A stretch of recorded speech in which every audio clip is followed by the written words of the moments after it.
നമസ്കാരം, welcome to my YouTube channel. എല്ലായിടത്തും ഭയങ്കര ഹെവി മഴയും കാര്യങ്ങളൊക്കെയാണ്. എല്ലാവരും ശ്രദ്ധിക്കുക. ട്രാവൽ ചെയ്യുമ്പോഴും ഒക്കെ ഈവൻ എല്ലാവരും നല്ല രീതിയിൽ അതേപോലെ കോവിഡും കാര്യങ്ങളെല്ലാം വരുന്നുണ്ട്. കേൾക്കുന്നുണ്ട് നമ്മൾ ഓരോന്ന്. അപ്പോൾ എല്ലാവരും അതിൻ്റെതായ രീതിയിൽ ശ്രദ്ധിക്കുക. ഓക്കെ, അപ്പോൾ ഇന്നത്തെ എൻ്റെ ഈ വീഡിയോൻ്റെ ഉദ്ദേശം എന്ന് പറഞ്ഞു കഴിഞ്ഞാൽ, ബിഗ് ബോസ് ഇപ്പം ലൈക്ക് ലോഗോ ലോഞ്ച് ചെയ്തു. അടുത്ത് തന്നെ സംഭവം സ്റ്റാർട്ടാവും. അപ്പോൾ അതിനകത്തേക്ക് പോവാൻ ആഗ്രഹിക്കുന്നവർ ഒരുപാട് പേരുണ്ട്. ഇന്റർവ്യൂ കഴിഞ്ഞിരിക്കുന്നവരുണ്ട്, സെലക്ട് ആയവരുണ്ട്. അപ്പോൾ എല്ലാവർക്കുമായിട്ടുള്ള ഒരു കോമൺ വീഡിയോ ആണ്. ഇനിയിപ്പോൾ അങ്ങോട്ട് ഭാവിയിൽ ഈ കാണുന്ന ആർക്കെങ്കിലും ബിഗ് ബോസിലോട്ട് കയറാൻ പറ്റുകയോ അങ്ങനെ എന്തെങ്കിലും സംഭവിച്ചു കഴിഞ്ഞിട്ടുണ്ടെങ്കിൽ നല്ല കാര്യം. അപ്പോൾ എൻ്റെ കുറച്ച് കുട്ടി ടിപ്സാണ് how to pack our bag.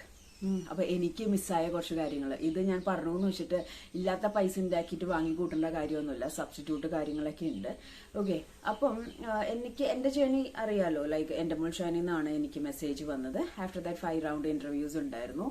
ഏഷ്യനെറ്റിന്റെ ഓഫീസിൽ ഇന്റർവ്യൂ ഉണ്ടായിരുന്നു. അതിന് മുമ്പേ പോയതിനു ശേഷം ഒരു ഇന്റർവ്യൂ ഉണ്ടായിരുന്നു. ക്രിയേറ്റീവ്സ് ആയിട്ട് എല്ലാവരുമായിട്ടുള്ള ഇന്റർവ്യൂ ഉണ്ടായിരുന്നു. ആക്ച്വലി പോകുന്നതിന് ഒരു 1 വീക്ക് മുമ്പാണ് നമുക്ക് കൺഫർമേഷൻ കിട്ടുക. ചിലവർക്ക് വന്നിട്ട് തലേ ദിവസമായിരിക്കും കിട്ടുന്നുണ്ടാവുക. ചിലവർക്ക് ഫസ്റ്റ് റൗണ്ടിൽ തന്നെ ഓക്കെ ആവും. ചിലവർ ചിലപ്പം ഓക്കെ ആണെങ്കിലും കോൾ വരുന്നത് വൈൽഡ് കാർഡിലായിരിക്കും. അപ്പോൾ ഇറ്റ്സ് ആൻ അൺപ്രഡിക്റ്റബിൾ. എപ്പോൾ എന്ത് വേണമെങ്കിലും സംഭവിക്കാം എന്നുള്ളൊരു വൈബാണ്. ഓക്കെ, അപ്പോൾ നമുക്ക് വേണ്ടിയിട്ട് അതിനകത്തേക്ക് കൊണ്ടുപോകേണ്ട പാക്ക് ചെയ്യേണ്ട സംഭവങ്ങൾ ലൈക്ക് ലക്ഷറിയസ് ആയിട്ടുള്ള ഡ്രസ്സസ്. അതായത് സാറ്റർഡേ സൺഡേ ആണ് ലാലേട്ടൻ വരിക. അപ്പോൾ വെള്ളിയാഴ്ച വൈകിട്ടാകുമ്പോഴേക്കും നമുക്ക് സാറ്റർഡേ സൺഡേ പ്രോഗ്രാമിനല്ല, അതായത് സൺഡേയിലേക്കുള്ള ഷൂട്ടും കൂടി സാറ്റർഡേ ആയിരിക്കും. സാറ്റർഡേ മോർണിംഗ് വന്നിട്ട് ഒരു ഷൂട്ട്, സാറ്റർഡേ വൈകിട്ട് വന്നിട്ട് ഒരു ഷൂട്ട്, അങ്ങനെയായിരിക്കും. സൺഡേ ഓൾമോസ്റ്റ് ഒരു കൂൾ ഡേ ആയിരിക്കും. നമുക്ക് നെക്സ്റ്റ് വീക്കെൻഡിലോട്ട് പൊരുതാനുള്ള ശക്തി ആർജിക്കാനുള്ള ഒരു ദിവസമാണ് സൺഡേ എന്ന് പറയുന്നത്. അപ്പോൾ പാക്ക് ചെയ്യേണ്ട കാര്യങ്ങൾ സ്വെറ്റർ മസ്റ്റ് ആണ്. ഈ പറയുന്ന സംഭവങ്ങൾ കുറച്ച് കാര്യങ്ങളൊക്കെ മസ്റ്റ് ആണ് കേട്ടോ. അതില്ലെങ്കിൽ നിങ്ങളവിടെ പോയി കഴിഞ്ഞിട്ടുണ്ടെങ്കിൽ ഊഞ്ഞാലായി പോവും. സ്വെറ്റർ മസ്റ്റ് ആണ്. കാരണം അതിൻ്റെ ഉള്ളിലത്തെ തണുപ്പ് എന്ന് പറഞ്ഞാൽ താങ്ങാൻ പറ്റില്ല. ആദ്യത്തെ 2-3 ദിവസമൊക്കെ നമുക്ക് വേണമെങ്കിൽ കാവടി തുള്ളി ഇങ്ങനെ നിൽക്കാം, ഇതൊക്കെ എന്തെന്നുള്ള രീതിയിൽ. പക്ഷെ കുറച്ചും കൂടെ അങ്ങനെ കഴിയുമ്പോൾ ഭയങ്കര ബുദ്ധിമുട്ടാവും. സോ സ്വെറ്റർ മസ്റ്റ് ആണ്. പിന്നെ ഡ്രസ്സ് നമ്മൾ പാക്ക് ചെയ്യുമ്പോൾ, അതായത് അതിൻ്റെ ഉള്ളിലോട്ട് ഇടാനുള്ള ഡ്രസ്സ്. പിന്നെ ടാസ്ക് വൈസുള്ള ചില ഇമ്പോർട്ടൻറ്റ് ടാസ്കിൻ്റെ ഒക്കെ കോസ്റ്റ്യൂംസ് അവർ തന്നെ തരും. അല്ലാതെ നോർമൽ ചെറിയ ടാസ്ക് ഒക്കെ ആണെങ്കിൽ നമ്മുടെ എല്ലാ കോസ്റ്റ്യൂംസ് തന്നെ ഇട്ടാൽ മതി. അപ്പോൾ ലൈറ്റ് കളർ ആയിട്ടുള്ള കോസ്റ്റ്യൂംസ് എടുക്കാതിരിക്കുക. മാക്സിമം ഡാർക്ക് കളർ ആണെങ്കിൽ കുറച്ചുകൂടി നല്ലതായിരിക്കും. കാരണം ചിലപ്പോൾ ചെളിയിലൊക്കെ ഉരുണ്ട് കളിക്കുന്ന ഗെയിംസും കാര്യങ്ങളൊക്കെ ആയിരിക്കും അവർ തരുന്നുണ്ടാവുക. പിന്നെ മെയിനായിട്ട് ബ്രാൻഡഡ് ലോഗോസ് ഉള്ള സാധനങ്ങളൊന്നും അവർ എടുക്കത്തില്ല. കാരണം അങ്ങനെ ചാനൽസ് ത്രൂ അവർ ബ്രാൻഡഡ് പ്രൊമോട്ട് ചെയ്യാൻ സമ്മതിക്കത്തില്ല. ഇൻ കേസ് അത് എടുത്താൽ തന്നെ അവരൊരു ബ്ലാക്ക് സ്റ്റിക്കർ വെച്ച് ഒട്ടിച്ചിട്ടുണ്ടാവും. അങ്ങനെ ഒട്ടിക്കാൻ പറ്റുന്ന ബനിയനോ അല്ലെങ്കിൽ ഡ്രസ്സസ് ഒക്കെ ആണെങ്കിൽ നമുക്ക് മാത്രമേ വീടിന്റെ അകത്തോട് തരത്തുള്ളൂ. അല്ലെങ്കിൽ അത് അവരവിടെ സൂക്ഷിച്ചു വെക്കും. നമ്മൾ തിരിച്ച് വീട്ടിലോട്ട് വരുമ്പോഴായിരിക്കും അവർ തരുന്നുണ്ടാവുക. അപ്പോൾ കോസ്റ്റ്യൂംസ് എടുക്കുമ്പോൾ അവിടെ ഇടാനുള്ള കോസ്റ്റ്യൂംസ് അതും കുറച്ച് കട്ടിയുള്ളത് എടുത്താൽ വളരെ നല്ലതായിരിക്കും. കാരണം ഈ തണുപ്പിന്റെ ഇഷ്യൂ ഉള്ള കാരണം. പിന്നെ ടാസ്കിന് സെപ്പറേറ്റ് ആയിട്ട് കോസ്റ്റ്യൂം ചെയ്യുന്നത് ഞാൻ ഈ പറഞ്ഞ പോലെ തന്നെ ബ്രാൻഡഡ് അല്ലാത്ത, ഇപ്പം ഇവിടെ ബ്രോഡ്വേയിലൊക്കെ പോയി കഴിഞ്ഞിട്ടുണ്ടെങ്കിൽ ലോ വൈസ് കോസ്റ്റ്യൂംസ് കാര്യങ്ങളൊക്കെ കിട്ടും. കുറച്ച് കട്ടിയുള്ളത്, അത് ആ സ്റ്റിക്കേഴ്സും കാര്യങ്ങളൊന്നും ഇല്ലാതെ വാങ്ങിക്കുക.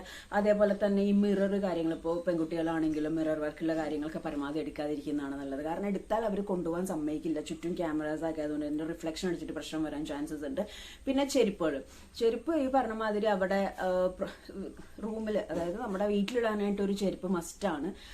കാരണം ബാത്റൂമിൽ പോകാനും, നമ്മളവിടെ പോയിരുന്നപ്പോൾ ബാത്റൂമിൽ പോകാനായിട്ട് ഒരു ചെരുപ്പ്, പിന്നെ അകത്തിടാനായിട്ട് ഒരു ചെരുപ്പൊക്കെ ഉണ്ടായിരുന്നു. കാരണം ബാത്റൂമിൽ ഇടുന്ന ചെരുപ്പ് കൊണ്ട് റൂമിലൂടെ അങ്ങനെ വരാൻ പറ്റത്തില്ലല്ലോ. അപ്പോൾ ഒരു സ്ലിപ്പർ ഉണ്ടാവും. പിന്നെ അവിടെ ഇടാനായിട്ട് ചെരുപ്പ് ഉണ്ടാവും. അതേപോലെ ഈ ലാലേട്ടൻ വരുന്ന സമയത്ത് അല്ലെങ്കിൽ നമ്മൾ അണിഞ്ഞൊരുങ്ങിയൊക്കെ ഇരിക്കുന്ന സമയത്ത് ഇല്ല നോർമൽ കോസ്റ്റ്യൂം ചെരുപ്പ് കാര്യങ്ങൾ. പിന്നെ ചില ഇതിന് വന്നിട്ട് ഞാൻ ഇവിടുന്ന് ഷൂസ് കൊണ്ടുപോയപ്പോൾ ചില ഷൂസൊക്കെ നമുക്ക് ഓടാനും ചാടാനൊന്നും പറ്റത്തില്ല. ഭയങ്കര സ്ലിപ്പറി ആയിരിക്കും. അപ്പോൾ കുറച്ച് അടിയിൽ വന്നിട്ട് കുറച്ച് ഡ്രൈ ആയിട്ടുള്ള ഹാർഡായിട്ടുള്ള ഷൂസ് കാര്യങ്ങൾ എടുത്താൽ നല്ലതായിരിക്കും.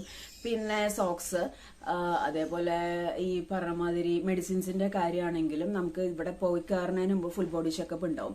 അപ്പോൾ അതിന് അവര് ഇപ്പം അലർജിയുടെ ടാബ്ലറ്റ് കഴിക്കുന്നവരുണ്ടെങ്കിൽ അല്ലെങ്കിൽ മൈഗ്രെയിൻ്റെ ടാബ്ലറ്റ് കഴിക്കുന്ന അതിനൊക്കെ പ്രിസ്ക്രിപ്ഷൻ വേണം. കാരണം ഡോക്ടർ പ്രിസ്ക്രിപ്ഷനുള്ള മെഡിസിൻസ് മാത്രം ഡെയിലി ചിലർക്ക് കഴിക്കേണ്ട മെഡിസിൻസ് ഉണ്ടാവും. ഷുഗറിൻ്റെ അങ്ങനെ എന്തെങ്കിലുമൊക്കെ ആയിട്ട് മെഡിസിൻസ് ഉണ്ടെങ്കിൽ ആ പ്രിസ്ക്രിപ്ഷൻ നമ്മൾ ഓൾറെഡി അവരെ സബ്മിറ്റ് ചെയ്യണം. എന്നാൽ മാത്രമേ നമുക്കൊരു മെഡിസിൻ തരത്തുള്ളൂ. അല്ലാതെയുള്ള നമ്മുടെ ഇഷ്ടത്തിലുള്ള ഒരു മെഡിസിൻസോ കാര്യങ്ങളോ ഒന്നും നമുക്ക് അവിടെ കൊണ്ടുപോകാനായിട്ട് അലൗഡ് അല്ല. കാരണം അതിൻ്റെ ഉള്ളിൽ ഡോക്ടേഴ്സ് ഉണ്ട്. അവർ നോക്കിയിട്ട് ഇറ്റ്സ് എമർജൻസി, അതായത് ഇപ്പോൾ പ്രിസ്ക്രിപ്ഷൻ ഉണ്ടായാലും പോലും എമർജൻസി ആണെങ്കിൽ മാത്രമേ അവർ ആ മെഡിസിൻസും കാര്യങ്ങളെല്ലാം നമുക്ക് തരത്തുള്ളൂ. അപ്പോൾ ഓക്കെ ആയാലും മെഡിസിൻ്റെ കാര്യം കൺഫേമായി. ചെരുപ്പിൻ്റെ പാറ്റേൺസ് കാര്യങ്ങളെല്ലാം മസ്റ്റായി. പിന്നെ ഈ പറഞ്ഞ മാതിരി സോക്സ് എടുത്തോ. സോക്സ് അവിടെ അകത്ത് റൂമിൽ ഇടാനും പുറത്ത് ഷൂവിൻ്റെ ഇടാനായിട്ടുള്ള സോക്സ് എടുത്തോ. പിന്നെ സ്വെറ്റർ എടുത്തോ. സ്വെറ്ററും മസ്റ്റായിട്ടുള്ള ഒരു കാര്യം തന്നെയാണ്. ഓക്കെ, പിന്നെ പിന്നെ എല്ലാ ഗേൾസിനുള്ള ഓർണമെന്റ്സ് സാധനങ്ങളെല്ലാം അത് ചില പരിപാടിക്കൊക്കെ അവർ തന്നെ അവിടെ നമുക്ക് തരും, അല്ലെങ്കിൽ നമുക്ക് നമ്മുടെ കയ്യിലുള്ള കാഷ്വൽ ആയിട്ടുള്ള സംഭവങ്ങൾ കൊണ്ടുപോയാൽ മതി. മെയിൻ ആയിട്ടെന്ന് പറഞ്ഞിട്ടുണ്ടെങ്കിൽ പിന്നെ ഒരു വാട്ടർ ബോട്ടിൽ അത് അവർ അവിടെ നിന്ന് തരുന്നതായിരിക്കും. കാരണം എപ്പോഴും വെള്ളം അവരായിട്ട് തന്നെ കുടിപ്പിക്കും. അത് പോരാതെ തന്നെ മെന്റലി അവർ വെള്ളം കുടിപ്പിക്കുമ്പോൾ ഫിസിക്കലി അത് ഫൈറ്റ് ചെയ്യാനുള്ള ഒരു ഹെൽത്ത് കിട്ടാൻ വേണ്ടിയിട്ട് നമ്മളിവിടെ നിന്ന് നമ്മളെപ്പോഴും വെള്ളം കുടിച്ചുകൊണ്ടിരിക്കുന്നത് വളരെ നല്ല കാര്യമാണ്. ആൻഡ് പിന്നെ ലൈവായിട്ട് തന്നെ നിൽക്കുക. മെയിൻ ടിപ്പായിട്ട് എനിക്ക് പറയാനുള്ളത് ലൈവായിട്ട് തന്നെ നിൽക്കുക. കാരണം എന്ന് വെച്ച് കഴിഞ്ഞാൽ ചില സമയത്തൊക്കെ നമ്മൾ ടോട്ടലി ബ്ലൈൻഡ് ആയിപ്പോവും. ചില ടാസ്ക് കാര്യങ്ങളും നമുക്ക് മനസ്സിലായെന്ന് വരില്ല. അപ്പോൾ എപ്പോഴും ഇങ്ങനെ അക്യുറേറ്റ് ആയിട്ട് നിൽക്കുക. അതേപോലെ ഞങ്ങളുടെ സീസണിലൊക്കെ റൂമിൻ്റെ ഉള്ളിലോട്ട് പോയപ്പോൾ വാൾ പിക്ചേഴ്സും കാര്യങ്ങളൊക്കെ ഭയങ്കര കണക്റ്റീവ് ആയിരുന്നു. കാരണം ഒരു 21-25 ഡേയ്സ് കഴിഞ്ഞ് ഓൾമോസ്റ്റ് കഴിഞ്ഞപ്പോഴാണ് ഈ പടങ്ങൾക്കൊക്കെ ഉള്ള അർത്ഥങ്ങൾ എന്തൊക്കെയാണെന്ന് മനസ്സിലായത്. അപ്പം അതിൻ്റെ അകത്തോട്ട് കയറുമ്പോൾ തന്നെ റൂമിലുള്ള എല്ലാ സംഭവങ്ങളും നിങ്ങൾ വീക്ഷിക്കുക. അതിൽ നിന്നും എന്തെങ്കിലും ക്ലൂസോ തോട്ട്സോ കാര്യങ്ങളോ കിട്ടുന്നുണ്ടെങ്കിൽ കീപ് ഇൻ യുവർ മൈൻഡ്. കാരണം ആ വീട് തന്നെ ഇൻഡയറക്ട്ലി വെൽക്കം ചെയ്യുമ്പോൾ നിങ്ങൾക്കൊരു ക്ലൂ തരും, ഒരു വൈബ് തരും, this is what gonna happen എന്നുള്ള സംഭവം. അപ്പം ഭയങ്കര എക്സൈറ്റഡ് ആയിട്ടുള്ള ലൈഫിൽ എക്സ്പീരിയൻസ് ചെയ്യേണ്ട ഒരു സംഭവം തന്നെയാണ് ബിഗ് ബോസ് എന്ന് പറയുന്നത്. കാരണം അതിൻ്റെ അകത്ത് ഒരാഴ്ചയാണെങ്കിലും ഒരു മാസമാണെങ്കിലും നമുക്ക് കിട്ടുന്ന ഒരു vibe experience is entirely different ആണ്. Negative positive whatever it is, ഇത് പാർട്ട് ഓഫ് ദ ലൈഫ്. അത് പുറത്ത് ആൾക്കാർ പലതും പറയും. അതിൻ്റെ ഉള്ളിൽ creatives it's an edited show. അപ്പോൾ പോർട്രേറ്റ് ചെയ്യുന്ന രീതിയും കാര്യങ്ങളൊക്കെ ഡിഫറെൻ്റ് തന്നെയായിരിക്കും. പക്ഷേ എന്ത് തന്നെയാണെങ്കിലും അത് എക്സ്പീരിയൻസ് ചെയ്യാൻ പറ്റുക, ഒരു ദിവസമെങ്കിലും അതിൻ്റെ ഉള്ളിൽ കയറിയിട്ട് എക്സ്പീരിയൻസ് ചെയ്യാൻ പറ്റുക എന്ന് പറഞ്ഞാൽ വളരെ ത്രിൽഡ് ആയിട്ടുള്ള കാര്യങ്ങളാണ്.